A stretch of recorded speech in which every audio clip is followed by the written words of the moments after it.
কোন কোন কাজ করলে আল্লাহ রাব্বুল আলামিনের বান্দা বান্দিরা জাহান্নামী হয়ে যাবে, কোন কাজ করলে আল্লাহ রাব্বুল আলামিনের বান্দা বান্দিরা লেলিহান যুক্ত আগুনে প্রবেশ করবে।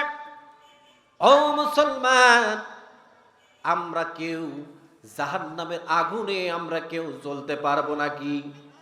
বলেন, পারবো নাকি? অনেকে মনে করছেন জাহান্নামটা বুঝি আরামদায়ক জায়গা। না না না মুসলমান, জাহান্নামটা কোনো আরামদায়ক জায়গা না। আল্লাহ রাব্বুল আলামিন জাহান্নামটাকে যখন তৈরি করলেন, তৈরি করার পরে ফেরেশতাদেরকে বললেন, ও ফেরেশতারা, তোমরা জাহান্নামের আগুনটাকে 1000 বছর জ্বাল দাও। ফেরেশতারা জাহান্নামের আগুনটাকে 1000 বছর জাল দেওয়ার পরে আগুনের রং হয়ে গেল লাল। ফেরেশতারা এসে রব্বুল আলামিনকে বললেন, রব্বুল আলামিন, আয় আল্লাহ তাআলা, 1000 বছর জাহান্নামের আগুনটাকে জাল দেওয়ার কারণে জাহান্নামের আগুনের রং লাল হয়ে গেছে রব্বুল আলামিন, এখন আমরা কি করব? আল্লাহ রব্বুল আলামিন বললেন, ও ফেরেশতারা, আরো 1000 বছর জাহান্নামের আগুনটাকে জাল দাও। ফেরেশতারা আরো 1000 বছর জাহান্নামের আগুনটাকে জাল দিল, আগুনের রং হয়ে গেল সাদা। এরপরে রব্বুল আলামিনের কাছে এসে ফেরেশতারা বলল, রব্বুল আলামিন, জাহান্নাম 2000 বছর জাহান্নামের আগুনটাকে জাল দেওয়ার কারণে আগুনের রং সাদা হয়ে গেছে। রব্বুল আলামিন, এখন আমরা কি করব? আল্লাহ রাব্বুল আলামিন বললেন, ও ফেরেশতারা, আরো 1000 বছর জাহান্নামের আগুনটাকে জাল দাও। এবার ফেরেশতারা আরো 1000 বছর জাহান্নামের আগুনটাকে জাল দিল। জাল দেওয়ার কারণে জাহান্নামের আগুনের রং একেবারে কালো হয়ে গেল, জাহান্নাম অন্ধকার আচ্ছন্ন হয়ে গেল। রব্বুল আলামিনের কাছে এসে ফেরেশতারা বললেন, রব্বুল আলামিন, আগুনের তেজ বেড়ে গেছে, যেই তেজের কারণে তার আশেপাশে স্থির থাকা যাচ্ছে না। রব্বুল আলামিন, আগুনের রং কালো বর্ণ ধারণ করেছে, এখন আমরা কি করব? আল্লাহ রাব্বুল আলামিন ফেরেশতাদেরকে বললেন, ও ফেরেশতারা, এই অবস্থায় জাহান্নামটাকে রেখে দাও। জাহান্নাম ওত পেতে রয়েছে শিকারী ধরার জন্য। যারা দুনিয়ার জীবনে পাপ কর্ম করবে, অপকর্ম করবে, তাদের জন্য জাহান্নাম ওত পেতে রয়েছে। বলুন তো মুসলমানেরা, 70 ভাগের 1 ভাগ আগুন আল্লাহ রাব্বুল আলামিন দুনিয়াতে প্রেরণ করেছেন। এই 1 ভাগ আগুন আমরা সহ্য করতে পারি না। কোনো বাড়িতে যদি আগুন লেগে যায়, আগুন লাগার কারণে তার আশেপাশে ঠিক মতো দাঁড়ানো যায় নাকি? বলেন, দাঁড়ানো যায়? দাঁড়ানো যায় না।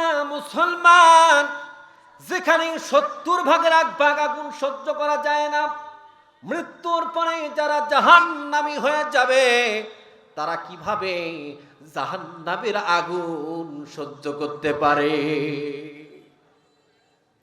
ও মুসলমান, কোন কাজগুলো করলে জাহান্নামী হয়ে যাবেন?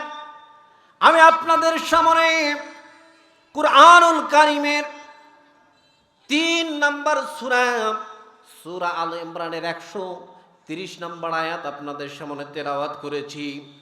এই আয়াতের ভিতরে আল্লাহ রাব্বুল আলামিন জানিয়ে দিয়েছেন, ইয়া আইয়ুহাল্লাযীনা আমানু লা তাকুলুর রিবা। আল্লাহ রাব্বুল আলামিন বললেন, হে ঈমানদারগণ, লা তাকুলুর রিবা, তোমরা সুদ খেও না। যদি তোমরা সুদ খাও, তাহলে তোমরা নির্দ্বিধায় তোমরা জাহান্নামী হয়ে যাবে। নাউজুবিল্লাহ জোরে বলবেন না। যারা নাউজুবিল্লাহ বলবেন না, তারা ওই তরিকার লোক। কথা বলেন ঠিক কিনা? ও মুসলমান, যারা সুদখোর, যারা সুদের ব্যবসা করবে, সুদের টাকা যারা লেনদেন করবে, আমার আল্লাহ রাব্বুল আলামিন ইমানদারদেরকে বলেছে, ইয়া আইয়ুহাল্লাযীনা আমানু লা তাকুলুর রিবা, হে ঈমানদারগণ তোমরা সুদ খেও না। যদি আপনারা সুদ খান তাহলে ঈমানদার থাকতে পারবেন? বলেন থাকতে পারবেন নাকি? থাকতে পারবেন না। ও মুসলমান, সুদের সর্বনিম্ন গুনাহ হলো আপন মার সঙ্গে জেনা করা, আর সর্বোর্ধ্ব গুনাহ হলো আল্লাহ এবং আল্লাহর রাসূলের সাথে জিহাদ করা। বলেন নাউজুবিল্লাহ। মাঝখানের গুনাহ কি? যে ব্যক্তি সুদের 1টি টাকা গ্রহণ করবে, 36 জন মেয়েকে ধর্ষণ করলে যেই গুনাহ হয়, ওই গুনাহ সুদখোর ব্যক্তি দ্বারা আমলনামায় যোগ করা হবে। নাউজুবিল্লাহ বলেন।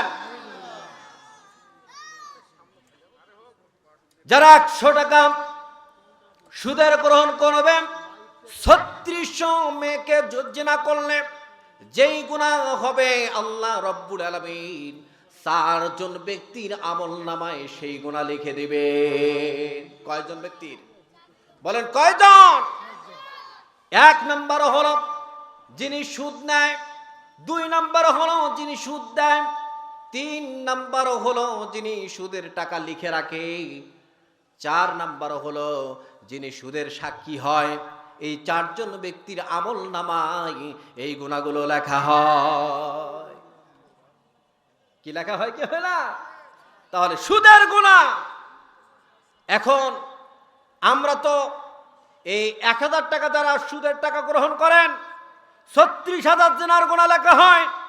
যারা 2000 টাকা গ্রহণ করেন, ওই পরিমাণ তাদের আমলনামায় জিনার গুনাহ লেখা হয়। বলেন নাউজুবিল্লাহ। এখন তো বর্তমান সময়ে আমরা আমাদের স্ত্রীদেরকে বন্ধক রেখেছি। কি রেখেছি? বলেন কি রেখেছি? বন্ধক রেখেছি। কিরকম ভাবে বন্ধক রেখেছি? আমরা বিভিন্ন এনজিওর কাছে আমরা টাকা নিয়েছি। 10,000, 20,000, 50,000, 1 লাখ, 2 লাখ টাকা নিয়েছি। নেয়ার পরে যেদিন করে কিস্তির টাকা দেওয়ার সময় হয়, সেই দিন করে বাড়িতে থাকে না পুরুষ মানুষেরা, সেই দিন অন্য জায়গায় চলে যায়, টাকা নাই, অন্য জায়গায় চলে যায়। আর স্ত্রীদেরকে ফেল ফেল নয়রে কিস্তির মাস্টাররা তাকায়া তাকায়া দেখে। কথা বলেন ঠিক না বেঠে? তাহলে আমরা আমাদের স্ত্রীদেরকে বন্ধক রেখেছি এনজিওর কাছে। কথা বলেন ঠিক কিনা? আমরা আশার কাছে বন্ধক রেখেছি, আমরা উদ্দীপনের কাছে বন্ধক রেখেছি, আমরা বিভিন্ন এনজিওর কাছে আমাদের স্ত্রীদেরকে বন্ধক রেখেছি। কথা বলেন ঠিক না বেঠে? যদি এমত অবস্থায় আপনারা আপনাদের স্ত্রীদেরকে বন্ধক রেখে যদি আপনারা মৃত্যুবরণ করেন, জিনাকারের কাতারে আপনাকে দাঁড়াতে হবে। কথা বলেন ঠিক না বেঠে? ও মুসলমান, আজকে আমার কথাগুলো খারাপ লাগতে পারে। কি খারাপ লাগতেছে? লাগলেও করার কিছু নাই, কারণ আল্লাহ বলেছে ইয়া আইয়ুহাল্লাযীনা আমানু লা তাকুলুর রিবা, হে ঈমানদারগণ তোমরা সুদ খেও না। কথাকার? বলেন কথাকার? আল্লাহ রাব্বুল আলামিন বলে দিয়েছেন, ও মুসলমান, বর্তমান সময়ে আপনারা দেখেন যে সুদের বিচার, একটা ছেলে আর একটা মেয়ে যদি কথা বলতে গিয়ে ধরা পড়ে, কথা বলতে গিয়ে যদি ধরা পড়ার কারণে সামাজিকভাবে ওই ছেলেমেয়ের বিশালভাবে একটা বিচার ডাকা হয়। বিচারে ডাকার পরে ওই বিচারের যিনি বিচারক তিনি হচ্ছেন সুদখোর মোড়ল। এরকম হয় কি হয় না? সুদখোর মোড়ল বিচার করতেছে একটা ছেলে আর একটা মেয়ে না হয় একটা জেনা করে ফেলেছে। যদি জেনার বিচার করতে হয়, সর্বপ্রথম আগে সুদখোর মোড়লের বিচার করার দরকার। কথা বলেন ঠিক না ঠিক? ও মুসলমান, সুদের ব্যাপারে আল্লাহ রাব্বুল আলামিন কি শাস্তির ব্যবস্থা রেখেছেন জানার দরকার আছে না নাই? 1 নম্বরে আল্লাহ রাব্বুল আলামিন সুদারু ব্যক্তিদেরকে যখন হাসরের ময়দানে যখন উঠাবেন, 1 নম্বর হলো আল্লাহ রাব্বুল আলামিন তাকে উল্টো মুখ করে উঠাবেন। বলেন নাউজুবিল্লাহ। 2 নাম্বার হলো সুদারু ব্যক্তিদেরকে আল্লাহ রাব্বুল আলামিন একটা গৃহের মতো একটা পেট দান করবেন। নাউজুবিল্লাহ বলবেন না? একটা ঘরের মতো, বড় একটা ঘরের মতো পেট দিয়া আল্লাহ তাআলা হাসরের ময়দানে সুদারু ব্যক্তিদেরকে উঠাবেন, বলেন নাউজুবিল্লাহ। আর এই পেটের মধ্যে অসংখ্য সাপ, বিচ্ছু, বিষধর জন্তু ওই পেটের মধ্যে থাকবে, এগুলো দংশন করবে আর শরীর থেকে বিষক্রিয়ায় গোশতগুলো খসে খসে পড়বে, বলেন নাউজুবিল্লাহ। যদি একটা ঘরের মতো পেট হয় তাহলে চিন্তা করে দেখেন, দেখতে কি তাকে সুন্দর মনে হবে? কি সুন্দর মনে হবে? সুন্দর মনে হবে না। বরং বর্তমান সময়ে একটু পেট যদি, যার পেট বড় হয় তার বুক খুঁজে পাওয়া যায় না। কি পাওয়া যায় নাকি? তাহলে পেটটা হবে একটা গৃহের মতো, এই শাস্তিটা দেওয়া হবে। এটা হলো দ্বিতীয় নাম্বার। তৃতীয় নাম্বার হলো সুদখোর ব্যক্তি যারা হবে, আল্লাহ রব্বুল আলামিন এই সুদখোর ব্যক্তিদেরকে জিনে ধরা রোগীর মতো হাসরের ময়দানে উঠাবে। জিনে ধরা রোগীর মতো উঠাবেন, একবার এদিকে লাভ হবে, একবার ওদিকে লাভ হবে, বিভিন্ন ভাবে সে কুস্তি দিবে, নিজের শরীর খামচাখামচি করবে। পুরা হাসরবাসী দেখে বলবে, দেখো দেখো, এ দুনিয়ার জীবনে সুদের সাথে সম্পৃক্ত ছিল। নাউজুবিল্লাহ বলেন। 3 নাম্বার হলো আল্লাহ রব্বুল আলামিন চতুর্থ নাম্বারের শাস্তি যেটা সুদখোর ব্যক্তিদেরকে দিবেন। চতুর্থ নাম্বারের শাস্তি হলো, আল্লাহ রাসূল সাল্লাল্লাহু আলাইহি ওয়াসাল্লাম মিরাজে যখন গেলেন, মিরাজ রজনীতে গিয়া আল্লাহ রাসূল গিয়া দেখলেন এক শ্রেণীর মানুষ রক্তের নদীতে সাঁতার কাটতেছে। আল্লাহ রাসূল সাল্লাল্লাহু আলাইহি ওয়াসাল্লাম জিজ্ঞাসা করলেন, জিবরিল, এরা কোন অপরাধের কারণে রক্তের নদীতে সাঁতার কাটতেছে জানতে চাই। হযরত জিবরিল আলাইহিস সালাম বললেন, ইয়া রাসূলুল্লাহ, ইয়া হাবিবাল্লাহ, এরা দুনিয়ার জীবনে এই সুদখোর ছিল, যার কারণে আল্লাহ রব্বুল আলামিন তাদেরকে রক্তের নদীতে ফেলে দিয়েছে। রক্তের নদীতে সে সাঁতার কাটতে থাকবে, কিনারায় আসার চেষ্টা করবে। যখন কিনারার কাছাকাছি আসবে, জাহান্নামের ফেরেশতারা পাথর তুলে নিয়ে কপাল বরাবর নিক্ষেপ করবে। কপালে লাগা মাত্রই কপাল ফেটে যাবে আর মাঝ নদী দিকে সে চটকা পড়ে যাবে, বলেন নাউজুবিল্লাহ। তাহলে সুদখোর ব্যক্তিদের যে শাস্তিটা আল্লাহ তাআলা দিবেন, বলুন তো সুদের সাথে কি সম্পৃক্ত থাকা যাবে? বলেন যাবে? যারা সুদখোর হবে তারা মুসলমান হতে পারে না, তারা ইমানদার হতে পারে না। কথা বলেন ঠিক না বাটে? কোন মুসলমান সুদের সাথে সম্পৃক্ত থাকতে পারে না। যারা সুদের সাথে সম্পৃক্ত থাকবে তারা জাহান্নামী হয়ে যাবে। ও মুসলমান, দ্বিতীয় নাম্বার হলো যারা মুমিনদেরকে কষ্ট দিবে তারা জাহান্নামী হয়ে যাবে, বলেন নাউজুবিল্লাহ। আল্লাহ রাব্বুল আলামিন কুরআনুল কারীমের 85 নম্বর সূরা বুরুজের 10 নম্বর আয়াতের ভিতরে আল্লাহ রাব্বুল আলামিন জানিয়ে দিলেন, ইন্নাল্লাযীনা ফাতানুল মুমিনিনা ওয়াল মুমিনাত সুম্মা লাম ইয়াতুবু ফালাহুম আযাবু জাহান্নাম ওয়া লাহুম আযাবুল হারিম। আল্লাহ রাব্বুল আলামিন এখানে বললেন, নিশ্চয়ই যারা মুমিন নর এবং নারীদেরকে কষ্ট দেয় অতঃপর তওবা করে না, আল্লাহ রাব্বুল আলামিন তাদের জন্য রেখে দিয়েছেন জাহান্নামের শাস্তি এবং তাদের জন্য রয়েছে আগুনে পোড়ার শাস্তি। নাউজুবিল্লাহ বলেন। আমরা দেখেছি যারা কোরআনুল কারীমের কথাগুলো বলেছে তাদেরকে ফাঁসি দিয়েছে, তাদেরকে কারাগারে আবদ্ধ রেখেছে, তাদের হাত কেটে দিয়েছে, তাদেরকে বিভিন্ন যন্ত্রণা দিয়েছে। কথা বলেন ঠিক না বাঠে?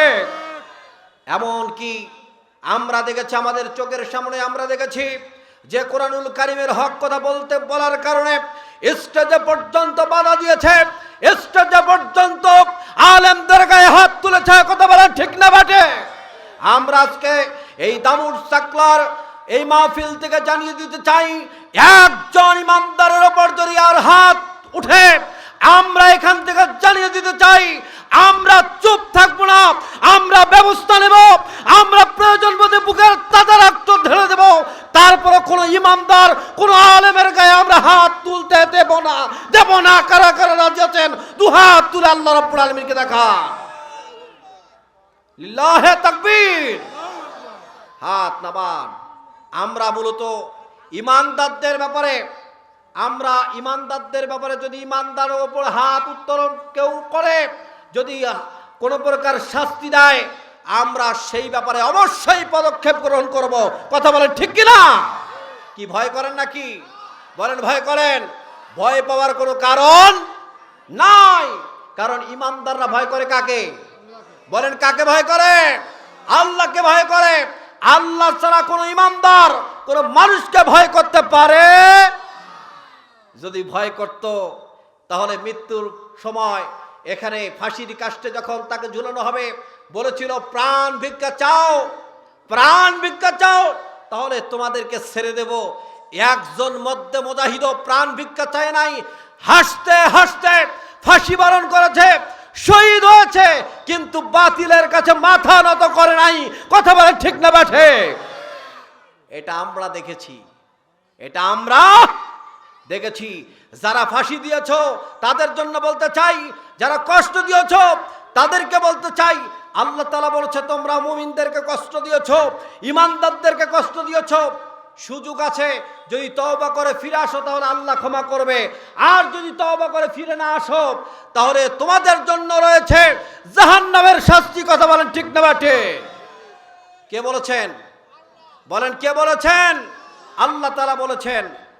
এরপরে মুসলমান যারা কোরআন প্রচারে গোলমাল সৃষ্টি করে, যারা কোরআনের মাহফিলে বাধার সৃষ্টি করে, 144 জারি করে, এরা হলো জাহান্নামী।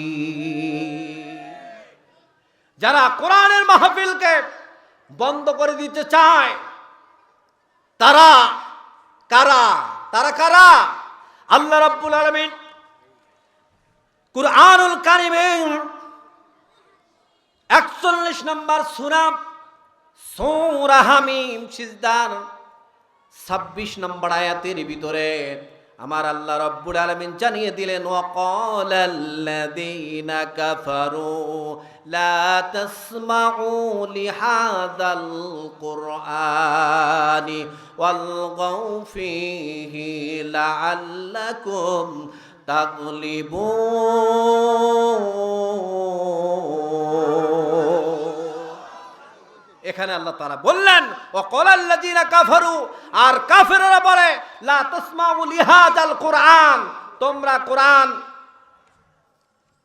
কোরআন শ্রবণ করো না, বরং সেখানে গিয়ে গন্ডগোল করো, হই হুল্লোড় করো, কোরআনের মাহফিলটাকে পণ্ড করে দাও। কে বলেছিল? যারা কাফির এরা বলেছিল। বলুন তো সেই সময় আল্লাহ রাসূলের সময় যারা কাফির ছিল তারা কোরআনের আলোচনা যেখানে হইতো সেখানে পণ্ড করে দেওয়ার ষড়যন্ত্র করত। কথা বলেন ঠিক না ঠিক? বর্তমানেও যারা এরকম করে কোরআনের মাহফিলকে বন্ধ করে দিতে চায়, এরা হচ্ছে ওই আবু লাহাব, আবু জেহেলের উত্তরসূরি। কথা বলেন ঠিক না ঠিক? এই জন্য মুসলমান, এরপরে দেখেন যে আল্লাহ রাব্বুল আলামিন বললেন যে কাফিরের ব্যাপারে বলা হয়েছে। এখন বলেন কাফির কারা? এইটা ব্যাপারে বলতে চাই যে কাফির হচ্ছে তারা যারা আল্লাহর কোরআন দিয়ে বিচার ফয়সালা যারা করে না, তারা হলো কাফির। নাউজুবিল্লাহ বলবেন না? আচ্ছা, এটা ব্যাপারে অনেকে মন খারাপ করতে পারেন যে সরাসরি এই কথাটা বললো, রাষ্ট্রীয়ভাবে যারা কোরআনের আইন দিয়া, সামাজিকভাবে যারা কোরআনের আইন দিয়া বিচার ফয়সালা করে না তারা কাফির। আমি বললাম এই কথাটাকে আপনারা মেনে নিবেন?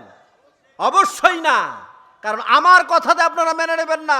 আল্লাহ যদি বলে থাকে কাফির, তখনই আপনারা মেনে নেবেন। কথা বলেন ঠিক না ঠিক?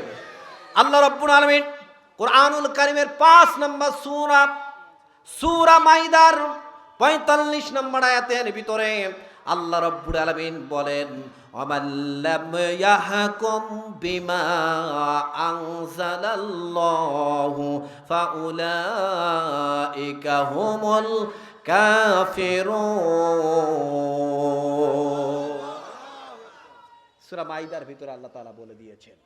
তাহলে যারা আল্লাহর বিধান দিয়া বিচার ফয়সালা করে না তারা হলো কি বলেন, তারা কি কাফির। সমাজের ভেতরে যখন বিচারক যারা হয় তারা কি আল্লাহর কোরআন দিয়ে বিচার করে? বলেন, কোরআন দিয়ে বিচার করে? কোরআন দিয়ে যদি কোনো বিচারক বিচার না করে ওই বিচারক হলো কাফির। কথা বলেন ঠিক না বা ঠিক? টাকার জন্য 1000, 2000, 500 টাকা, 5000, 20000, 50,000 টাকা পকেটে ঢুকাই দিলে বিচার উল্টে যায়, যায় কি যায় না? আর গরিব মানুষেরা বিচার পায় না। ও দামুস চাকলার মুসলমানেরা বলে দিতে চাই, শোনেন, আল্লাহর কোরআন দিয়া যদি সামাজিকভাবে যারা বিচার ফয়সালা করবে না তারা হলো কাফির, আর কাফিররা হচ্ছে জাহান্নামী। কথা বলেন ঠিক না বা ঠিক?